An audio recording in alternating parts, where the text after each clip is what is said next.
Yo guys, Coach Theo here on Common Sense. Today we're going to be talking about the difference between a growth mindset and a fixed mindset. And you guys do not need to tell me about my hair, how it's out of control, I should get a real haircut, and I have kind of a Karen looking haircut going.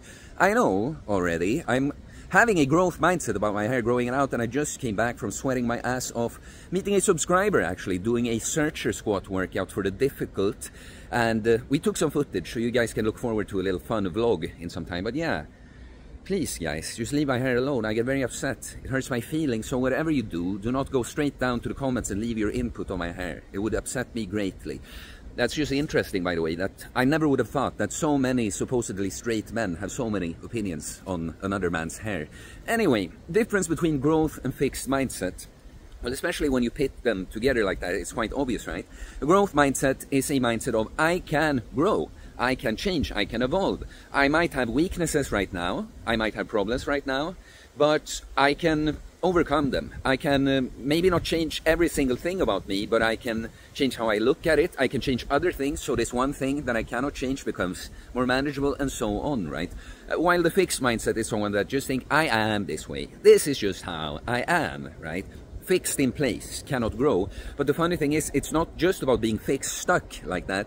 When you have a fixed mindset and don't think you can grow and evolve like that, you'll also think that the only way for you to overcome whatever it is to be fixed, okay? Instead of you growing and changing, adapting, you be fixed, and that's a focus outside of yourself. Instead of you growing, adapting, changing, it's like something outside. If I had this thing, then I would be happy, or then I would succeed. Maybe if I get this thing, then, you know, just looking for things outside of yourself. And I gotta tell you, the more you yourself grow and develop a growth mindset, the more draining it becomes to just be around these people, you know, that just believe so strongly that life is, you know, kind of a pain, and all these troubles that I have, that I definitely have no control over. I cannot change absolutely anything. No, this thing you're telling me about that I can do, see all the reasons I know completely why. It's so draining. It's so draining because, you know, you live a life. You love the way you grow and work on yourself, and that's your experience. That's what you want to send to other people. That's the kind of people you want to surround yourself with. It just becomes so obvious when you're forced to be with some of these people, like, this is sickening. It's contagious in a sense. Not that you immediately get affected, but guys, you gotta realize that that's not really the point of this video. But diet, what you take in, it's not just what you take in, food through your mouth, it's everything you take in your environment, even people. Like, even if you think that I don't think like these people, be around people with a negative fixed mindset for long enough, and it's gonna spill into your mindset. You're gonna see yourself being like, this thing that I absolutely cannot change, you know. But I'm talking as someone that used to have quite a fixed mindset, very much transferred from my mom, that I love and everything. We have a much better relationship today, you know. But if you're someone that wasn't born to perfect parents, which I'm guessing no one was, you know, it's always a thing with parents. A lot of your shit, you know, your trauma, your baggage, it came from them. And so they can often, even when you're an adult and you've grown and everything, yeah, the point is that they can still have a certain effect on you. Something I'll get to that, but I'll talk, you know, my mom planted all these ideas in me that, you know, us with ADHD, we are like this, other people are like this, but we are like this.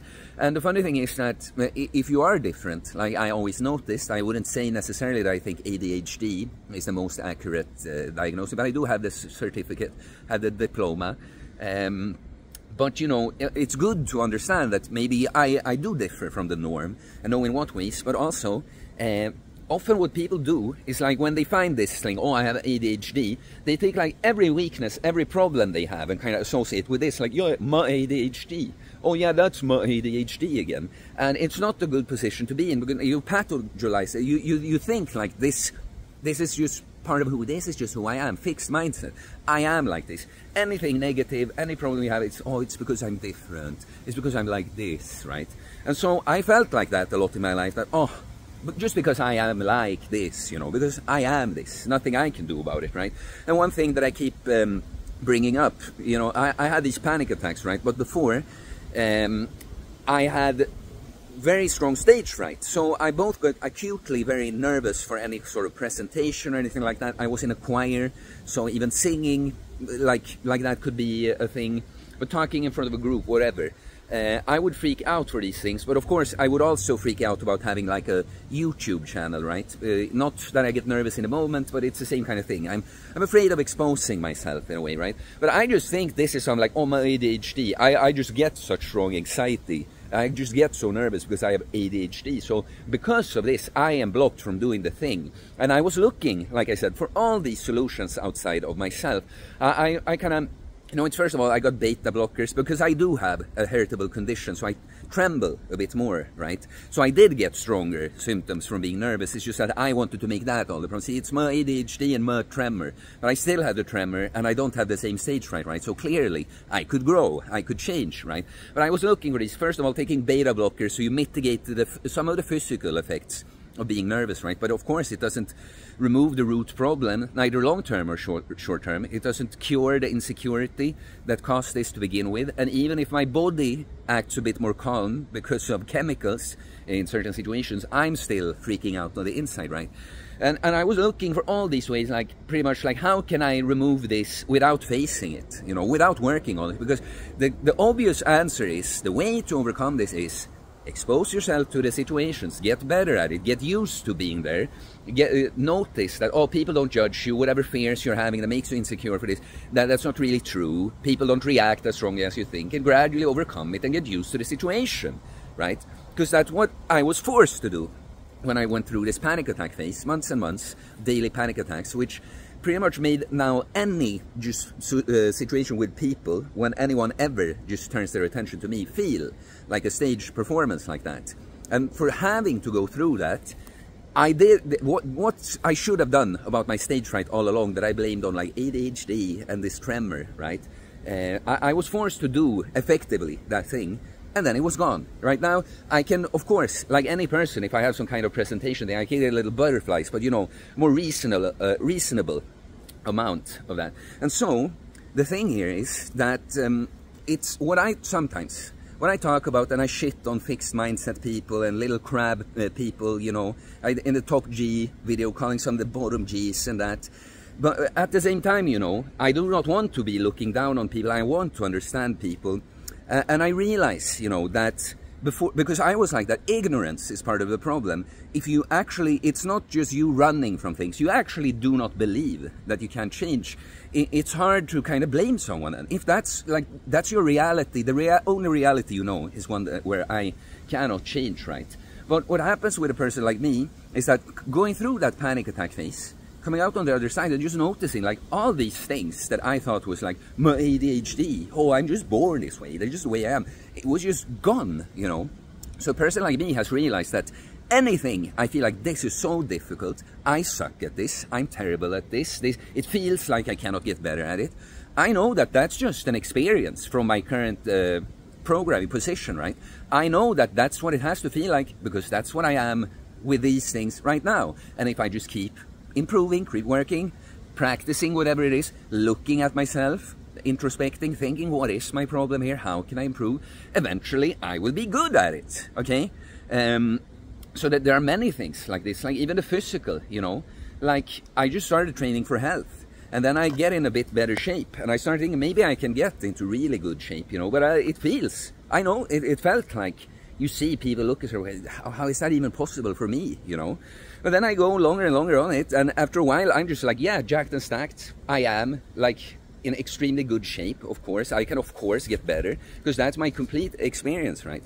And what I want to come to is, if you are someone with certain things that you are in that fixed mindset place now, because sometimes we can be, it's like sometimes when we have a victim mindset, and we know kind of like, I don't want to be thinking of myself as a victim right here, right? But what you got to do, that's what happens with a lot of people that end up working with me. You have to look to others that did it, that tells a similar story. Like I'm telling you, everything I've done these last 6 years, those were things I thought were impossible, right? And now I know it's so much more is possible. I just keep going, right? So what people that end up working with me say often is like, you made me believe it was possible. You being so sure, describing all these things, and clearly are where you are right now, that made me like take the leap of faith, kind of, that when I cannot fully, truly 100% believe it yet, you make me like believe enough to start trying, start going there. And that's what you gotta do. That's what you gotta realize. Things that seem impossible right now, there's no way to change that except doing the thing and noticing that, oh, it was possible. Oh, even if this thing is very difficult, I can clearly see by trying, I'm a little better now. Maybe if I keep trying a bit more, maybe I get even a little better, right?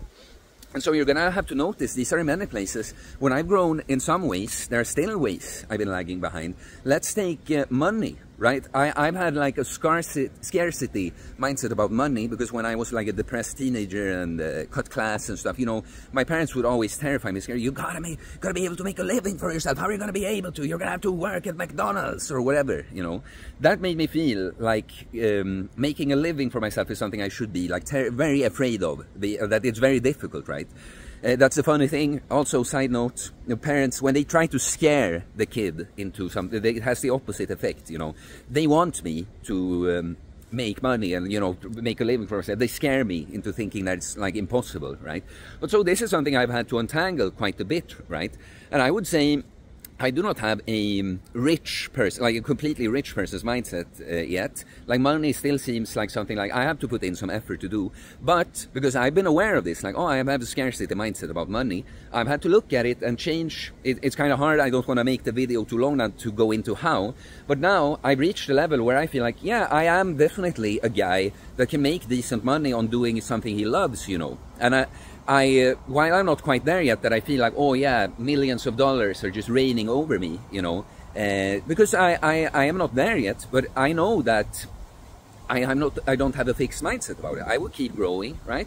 I will keep getting better at this too, like with so many things. And I'll just say a last thing here, because I guess what I want people to understand, there were actually many other things I wanted to talk about in this video. But what I want people to understand, that literally any trait about yourself can be changed. And if it can't, other things can be changed. So you look at this differently. Let's say it's something that can't be changed. You're a short guy, right? You feel little, okay? You're not going to be able to grow, literally, another foot, right? But you can grow as a person, so you just feel like a big man, you know.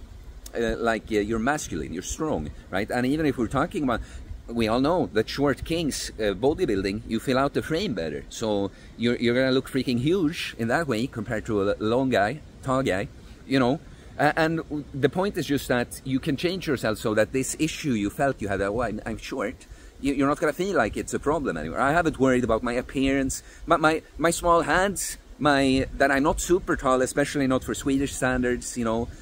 Or my face, whatever. These are all things that I've been like, oh, maybe I could be better, you know. I've improved too much as a whole to ever worry about these things again. And think of things like, you know, patience. I would say that I'm one of the most patient people I know, and the way I can fast and just stick with processes for a long time.